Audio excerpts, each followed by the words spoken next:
Orlando Turismo deseja um Feliz Natal a todos os amigos, familiares e clientes e um próspero Ano Novo. É preciso pensar um pouco nas pessoas que ainda vêm, nas crianças. A gente tem que arrumar um jeito de deixar para eles um lugar melhor. Para os nossos filhos e para os filhos dos nossos filhos. Pense bem. Um Feliz Natal a todos e um próspero Ano Novo. Esses são os votos do seu amigo Galego do Forró. Deve haver um lugar dentro do seu coração, onde a paz brilha mais que a lembrança.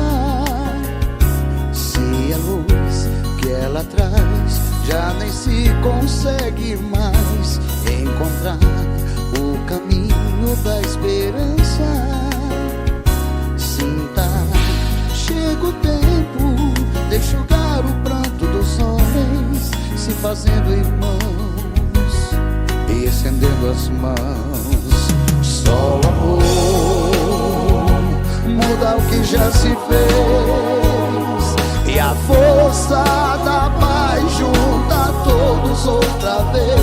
Venha, já é hora de acender a chama da vida e fazer a terra inteira feliz.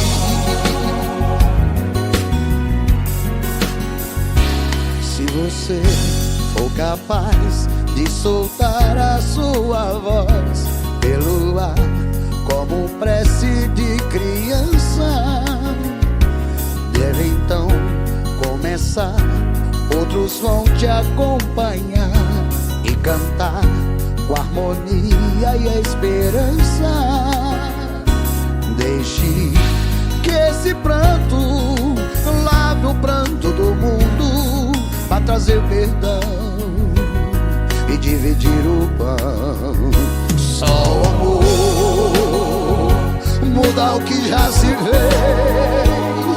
a força da paz junta a todos outra vez. Venha, já é hora de acender a chama da vida e fazer a terra inteira feliz. Quanta dor e sofrimento em volta a gente ainda tem, pra manter a fé e o sonho dos que ainda vem. A lição pro futuro vem da alma e do coração, pra buscar a paz, não olhar pra trás. Com amor, se você começar, outros vão te acompanhar e cantar com harmonia e esperança.